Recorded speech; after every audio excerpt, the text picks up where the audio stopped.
આવી ગઈ અને હેલો એવરીવન, ગુડ મોર્નિંગ, જય શ્રી કૃષ્ણ. અત્યારના ગાઈઝ વાગવામાં થઈ ગયા છે 11 અને હું જસ્ટ ફ્રેશ થઈને ફ્રી થઈ છું, કારણ કે જિજ્ઞેશને આજે જવાનું હતું ગાંધીનગર. તો એ સવારના 8 વાગે 8 સાડા 8 વાગે એટલે નીકળી ગયા હતા ઓફિસના કામથી.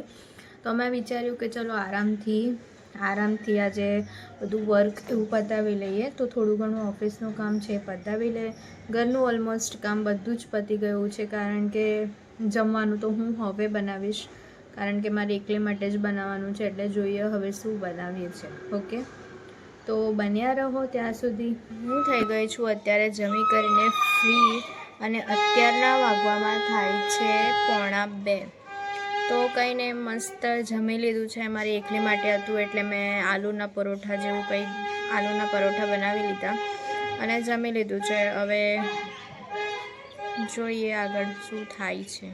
ઊંઘ આવે તો સૂઈ જવાનું, નહીં આવે તો પડ્યા રહેવાનું. કંઈ નહીં ગાઈઝ, બસ અત્યારે આરામ કરીને ઉઠી ગઈ છું. હવે સૌથી પહેલાં તો હું નાહવા માટે ગરમ પાણી મૂકી દઈશ, ત્યાર પછી પૂજા કરી લઈશ અને પછી બનાવીશું જમવાનું. જીગવાના પહેલાં ફટાફટ જમવાનું બનાવી દઉં. ગાઈઝ આજે થયું એવું બપોરે કે હું આમાં જ સૂતી હતી, તો એટલામાં સરનો ફોન આવ્યો, મેડમ 1-2 બિલ બનાવવાના છે તો તમે બનાવે કા. તો ફટાફટથી 2 બિલ બનાવીને પછી આમ થોડું આરામ કરવા ગઈ. ખબર જ નહીં પડી કે ક્યારે ઊંઘ આવી ગઈ અને ક્યારે 6 વાગી ગયા. તો કંઈ નહીં ગાઈઝ, આજે આવું થઈ ગયું. કંઈ નહીં, હવે જીગુ આવે પછી જોઈએ એમનું મૂડ કેવું છે, સારું છે ખરાબ છે, કારણ કે આજે સવારે વહેલા 8 વાગ્યાના નીકળી ગયા હતા. સો એમનો દિવસ કેવો ગયો, શું થયું આજે કંપનીમાં, તો એ આવે પછી એમને આપણે પૂછીશું.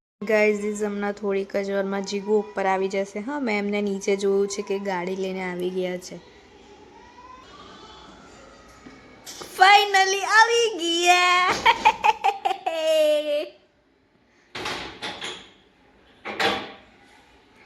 જીગુ આજે કેવું થયું ખબર?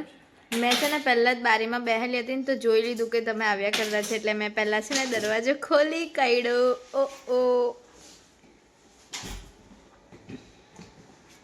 ફાઇનલી ગાઈઝ અમે લોકો જમીને થઈ ગયા છે ફ્રી, અને અત્યારે વાગે છે 8.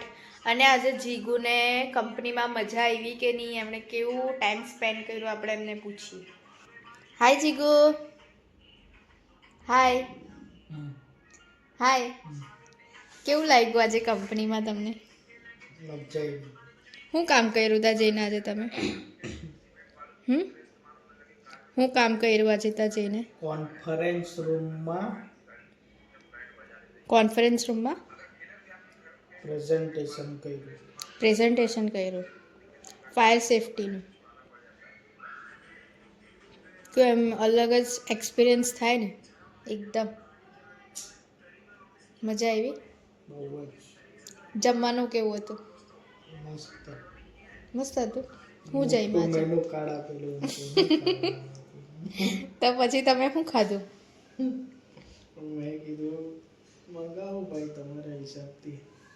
તો એ લોકોએ શું મંગાવ્યું પછી? મસ્ત મંગાવેલું ખાવાનું. પણ હું ખાધું એ તો કેવો? મિક્સ વેજ હાંડી. બીજું? દાળ ભાત. બીજું? એ પેલું જીરા રાઈસ ને દાળ ફ્રાય હોય તે જબરજસ્ત હતું ખાવા. મજા આવી ગઈ? હમણાં ખાધું ને, મજા આવી ગઈ. તો આપણે બી પછી કોઈ દિવસે જાવું. હું કે ચાલો હવે જોઈએ આગળ. બહાર જવાનું છે, ફરવા આટો મારવા જવાનું છે, શાકભાજી લેવા જવાની છે. બહાર ઓલરેડી ઘણી બધી ઠંડી છે, તો જોઈએ શું કરીએ, જઈએ કે નહીં. સો સ્ટે ટ્યુન. અમે લોકો જઈ રહ્યા છે બહાર ફરવા માટે, અને ઠંડી તો એકદમ જબરજસ્ત છે. ગાઈઝ બહાર ઠંડી બહુ છે, એટલે અમે લોકો છે ને કારમાં શાકભાજી લઈને ફટાફટ આવી જઈએ ઘરે, કારણ કે બહાર પવન એટલો બધો છે ને કે જરા પણ આમ રૂ વગર કે સ્વેટર વગર નીકળો ને તો માથું દુખતું થઈ જાય. લોકોએ છે ને કારમાં હીટર ચાલુ કર્યું છે, એટલે અમને લોકોને કારમાં બિલકુલ બી ઠંડી લાગતી નથી. ફાઇનલી ગાઈઝ અમે લોકો આવી ગયા છે સોસાયટીના નીચે, અને હવે અમે લોકો જઈશું ઘરે. લિફ્ટમાં આવી હે ને જીકો? સીડીથી લિફ્ટમાં લિફ્ટમાં ફાઇનલી ગાઈઝ અમે લોકો આવી ગયા છે ઘરે, અને એમાં થયું એવું કે અમે લોકો સ્પેશિયલ શાકભાજી લેવા માટે ગયેલા હતા. અને જીગુએ મારી લીધી ગાડી 4 રસ્તાના લેફ્ટ સાઈડ જવાનું હતું તો એણે મારી લીધી હતી ગાડી સીધી તો પહોંચી ગયા અમે લોકો સીધા ઘરે. પછી મેં અડધા રસ્તામાં કીધું અરે જીગુ શાકભાજી લેવાની હતી તો મને કે પહેલાં નહીં બોલે. મને એવું લાગ્યું કે એમને યાદ હશે તો પછી અમે લોકો આવી ગયા ઘરે. હવે જોઈએ કાલે સવારે અહીંયા આવશે તો લઈ લઈશું કોઈ બી શાકભાજી જે મળે તે. તો ઓલમોસ્ટ હવે સૂવાનો ટાઈમ થઈ ગયો છે અને અત્યારે વાગવામાં થઈ ગયા છે 11:15. તો બસ હવે સૂઈ જઈશું. તો તમને અમારો વિડીયો કેવો લાગે લાઈક કમેન્ટ અને શેર કરી દો. ચેનલમાં નવા હોય તો જલ્દીથી જલ્દી સબસ્ક્રાઈબ કરી દો. મળીએ એક નવા બ્લોગની સાથે. ત્યાર સુધી હરે કૃષ્ણ.